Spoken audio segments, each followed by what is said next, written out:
The end for silkworm's life is the beginning of silk yarns. Such luster and sleekness are distilled from natural life. Various cultures have developed this art. Their unique techniques resonate in a common brilliance.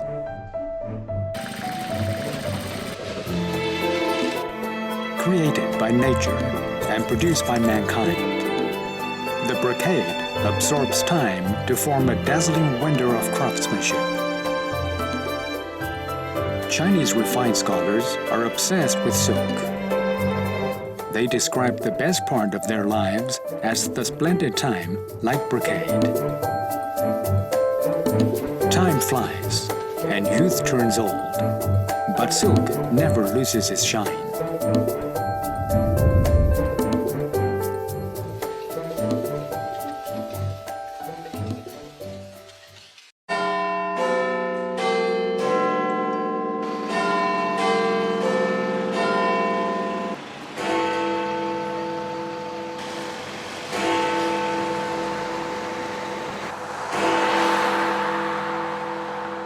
For the past 2 months, Deborah Mueller has been busy with an important project. Deborah is a renowned apparel designer with more than 20 years of experience. Still, she feels she's in for a challenge. This is a competition piece for entry for the global Qi Pao Design Contest in Hangzhou in September 2018. Well, as I understood it, as a Western designer, I was to take the inspiration of the Qipao and to redesign it from a Western perspective. This watery imagery is from the sea, but still it relates to the fact that the city is by a lake. So I wanted to use that in the design. Deborah believes to interpret the typical Oriental concept of Qipao in silk and satin is a whole new experience, where she knows her perspectives about Chinese culture. So, and in terms of the Qipao itself, I mean, I know a little bit about it, that it's a garment that's had a long history in China and started out as a much looser garment and gradually became more fitted. So I was starting to loosen it up again, but still you can see the structure underneath it. In the eyes of the Europeans, the curves of Qipao and the sheen of silk and satin represent typical Chinese clothing. But China is a distant country. To Western designers, such as Deborah, the Qipao culture is mysterious and unknown. Deborah is approaching her project with much care and curiosity. First thing about Hangzhou, what was really interesting, was on the one hand you have this modern city with everything going on, and then it's beside a beautiful lake. So that was also exciting to think that we're designing something which is then going back to the birthplace of silk.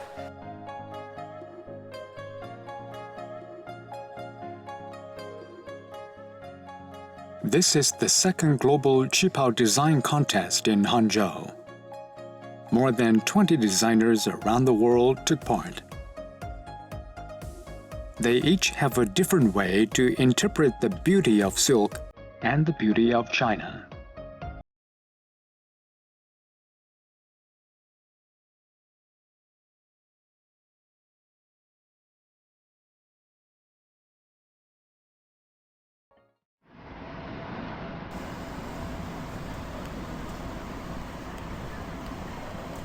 Not far from the West Lake in the old city center, the plaque of Jin Xingxiang has stood for more than a century. Their products are the fondest memory for several generations of people. We are a 100-year-old factory, 119 years according to written records. It used to be a garment store. After 1949, more than 30 garment stores in uptown Hangzhou merged into 3 suppliers. By 1971, these suppliers combined to form Liming Chinese-style garment factory. For the past century, we are the only factory in China that has never ceased to produce Chinese-style clothing. In the afternoon, a mother and daughter came shopping for tailor-made qipao. Bao Wenqi, the head of Jin Xingxiang, was there for them. Hi. My daughter needs a set of Chinese-style garment for her coming-of-age ceremony. And I need a set for a party. Garment manufacturing at Jin Xingxiang integrates the best Chinese craftsmanship. Silk and satin represent the best quality materials. So the company has developed meticulous procedures. Also, embroidery work requires plenty of manpower. Let me measure the shoulder. Throughout the afternoon, an experienced staff took measurements without much interruption from other customers. We know Zheng Xingxiang as an old brand and always come to you for bespoke service. We've got clients coming all the way from Hong Kong for the same reason. We are a time-tested brand. The quietness hardly reflects the prosperous history of the brand. Around the year 1985, our most popular items were brocade coat with cloud pattern and camel velvet jacket. They were pretty popular, much like LV products at the time. Customers had to line up since midnight in order to get an appointment. Our products were very popular. Once we held a sales event in downtown Beijing, the crowd of customers crushed the counter. Whatever we made were instantly sold. We might never enjoy that popularity again. Life in China is getting increasingly fast-paced. Today, no one has the patience to wait 2 months for a pair of Chinese clothing. But in Bao Wenqi's opinion, rules are rules. His colleagues must strictly follow the strict standards for Chinese apparel making, even though that means the end of their popularity. Our experts and I are obsessed with Chinese garment. Without this obsession, our factory would never have made it till today. We firmly believe that China's garment culture has a life of its own and will survive any kind of competition.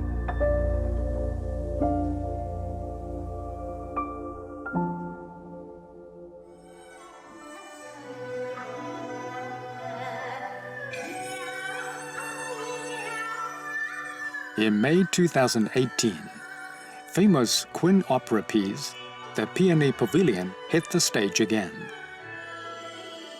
The exquisite silk and satin costumes delivered a magnificent spectacle.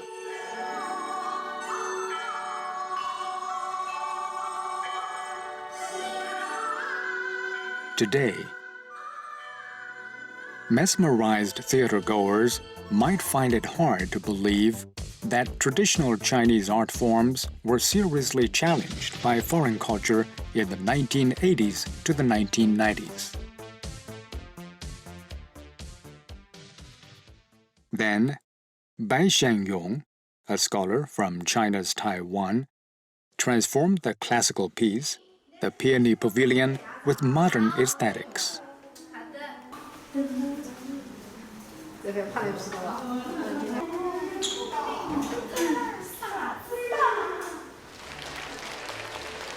In 2004, a brand new piece of the Peony Pavilion was born.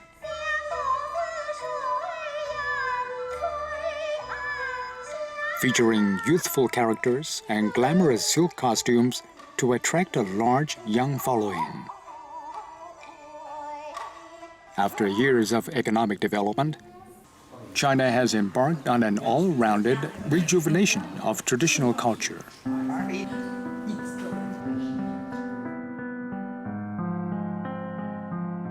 Traditional aesthetics finally walked out of oblivion and into public spotlight.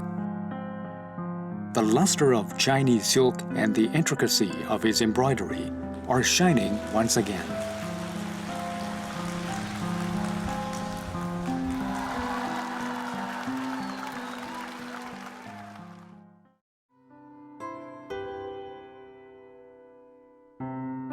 Jinxingxiang, a brand filled with glory and memory, has retained its tranquility. A tranquility that Bao Wenqi has grown used to.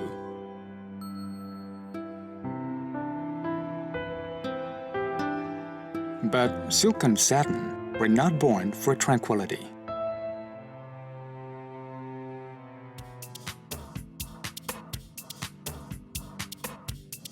In international fashion, designer Guo Pei has triumphed with unique Chinese styles. Guo Pei's high-quality bespoke designs are well known in Paris. In her hand, the traditional luster of silk gets a facelift. Chinese culture is running through my veins. To me, there is no way to detach it from my design. It is a process of natural expression. Guo Pei can't recall for how many times she's been to Hangzhou. But this time, she's getting a new start in her career. She has decided to set up high-end bespoke design service in Hangzhou. Sometimes I get inspiration from simply being here. As a designer, I must consider the role of the internet in my career. And when it comes to the internet, Hangzhou is the top city in China. Guo Pei took up apparel design in the 1980s. She always had a thing for innovation and experiment. Being one of the first designers to win international acclaim, her products still reflect her heart for tradition. I was raised by grandma. She learned embroidery at a young age. She could add a flower or a butterfly to the clothes. Her embroidery is a moment of beauty and happiness in my memory. Haute couture is the apex of the fashion industry. It combines modern design and traditional craftsmanship. In the name of fashion, China silk is gaining a new lease. As Guo Pei wows the fashion industry worldwide, many people focus on the splendid silk embroidery craft. However, silk embroidery techniques, quite complicated, still can't compare to the most intricate being Yunjin, or cloud brocade.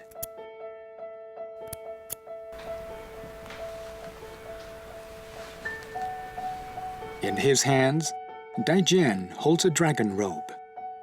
A culture inheritor for cloud brocade, Daijian is also an expert in restoring relics at the Palace Museum. In ancient China, brocade was considered the most advanced fabric, and cloud brocade was the crown of all brocades. Cloud brocade derives its name from its cloud-like colors. Its material and craftsmanship are top-notch. Hence, 1 inch of cloud brocade was believed to worth its size in gold. Nanjing cloud brocade dates back over 1,500 years. Its most prominent feature is the patterns. The big flowers in great color contrast look graceful and magnificent. They were mostly supplied to the royalties and nobilities. Traditional brocade was mainly made either by weaving or by embroidering. Both used to be the required skills for women. But today, only a handful of maestros, such as Daijian, still practice it. Weaving and embroidering seem something of the past to the young Chinese.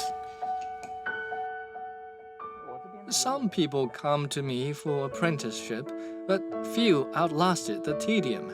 In the whole cloud brocade businesses, I'm afraid there aren't many young artists.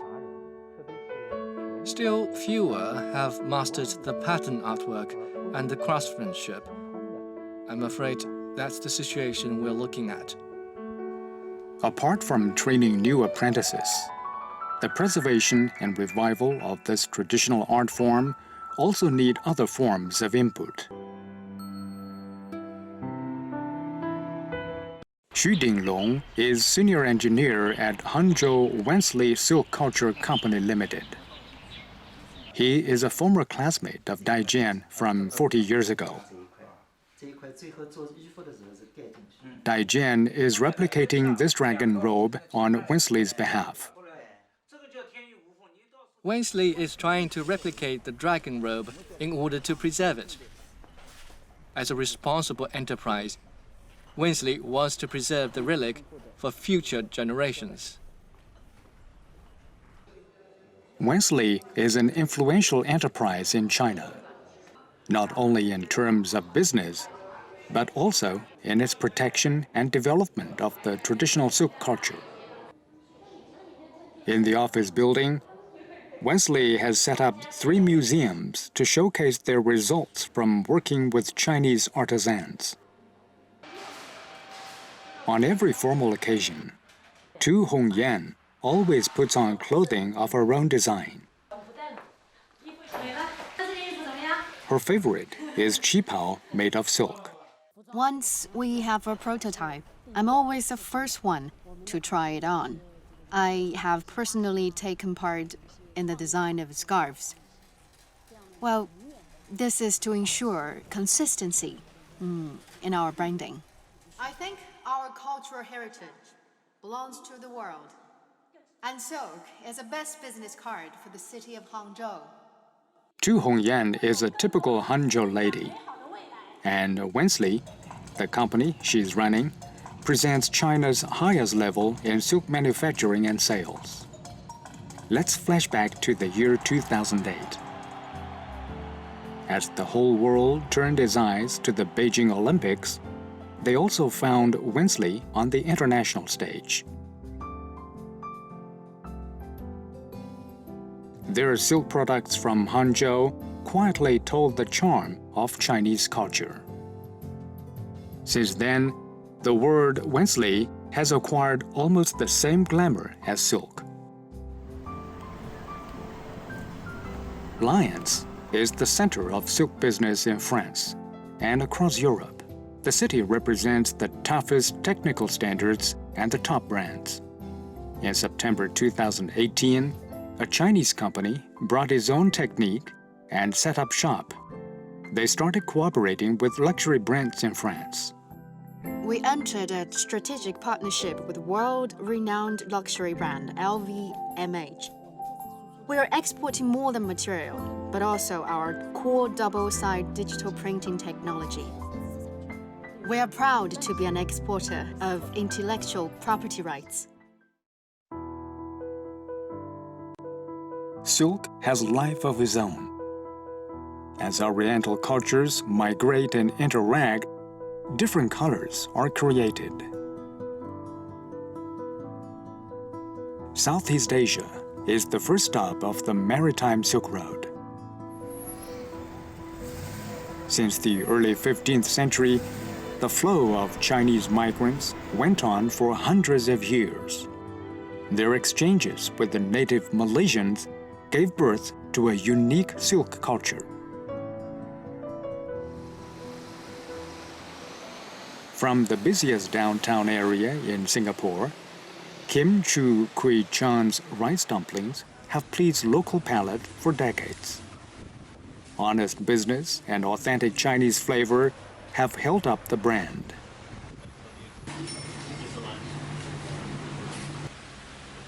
However, its young owner, Edmund Wan, having spent more than 10 years studying overseas, decided to make room for a Peranakan Museum.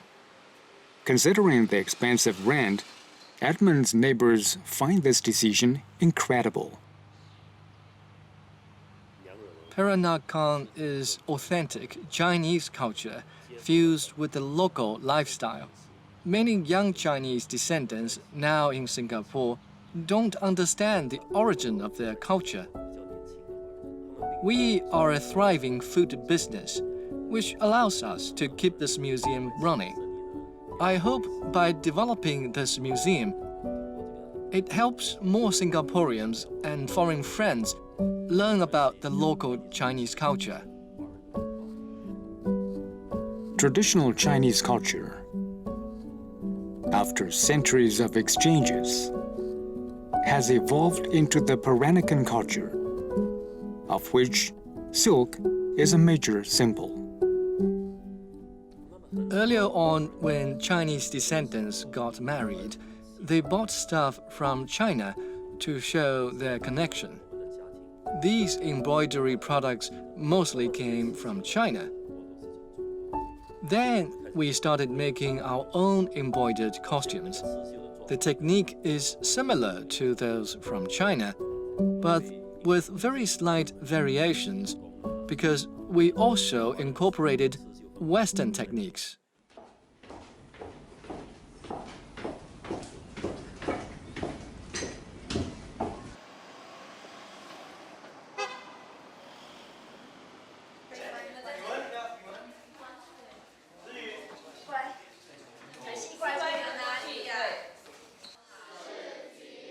Mrs. Wang, or Cai Shiji, is the daughter of Madame Yan Chuanlian, who founded DES, a characteristic dance troupe in Southeast Asia.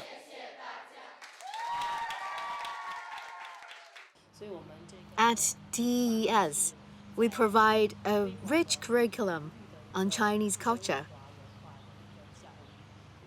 We incorporate propriety and Confucius teachings in our art education.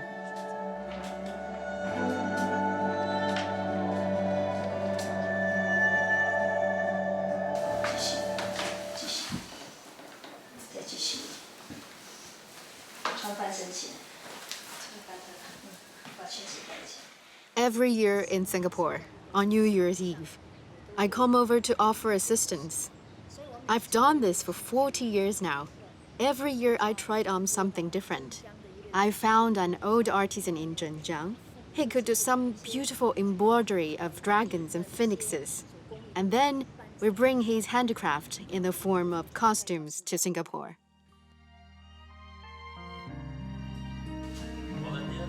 Every day, people from around the world visit Edmund Wang's museum. Many young people stay to learn the art of embroidery.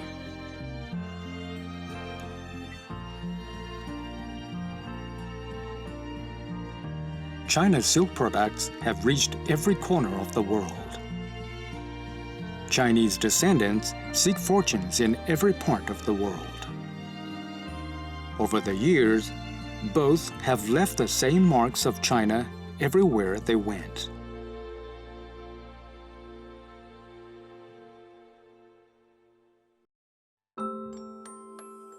Silk art is developed in time and will retain its color in time. Chinese silk and embroidery products used to be the most expensive commodities in the world.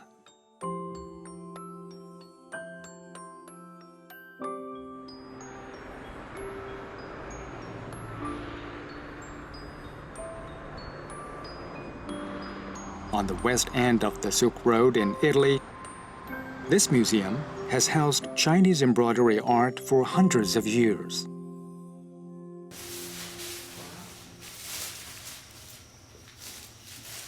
You can come with me while I'm going inside.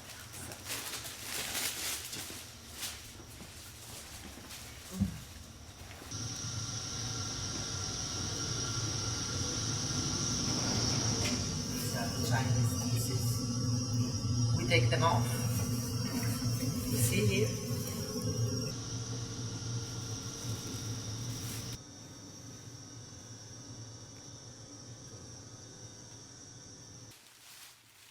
The textile collection is a small treasure. We have here the foundation. It counts about 3,000 single pieces. They are from the 3rd century until nowadays. Madalena and Anna are managers of this museum. They've never been to China. To them, these Chinese exhibits look distant and mysterious. The pieces from China, directly from China, are about 30 pieces, yeah. From the 1400 until nowadays. Yeah. There are also many other items that have actually Chinese influence. So if you look at the design, maybe they were European production, but with symbols that come.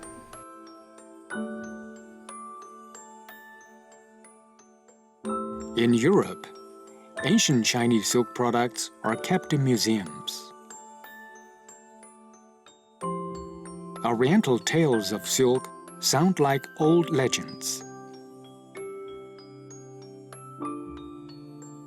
Here, local embroidery techniques combined with modern design to form uniquely Western silk artifacts and products.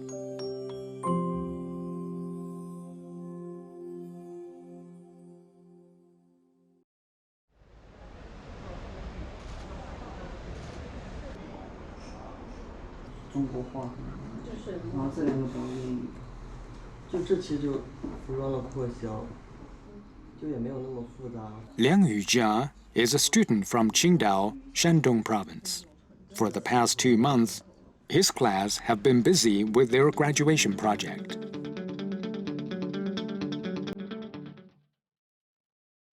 Milan, the world-renowned city of apparel design, still has the world's best fashion resources.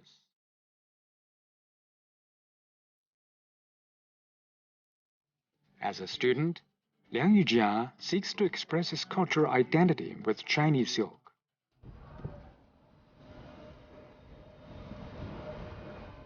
But throughout the city, he couldn't find even one piece of authentic material of Chinese silk.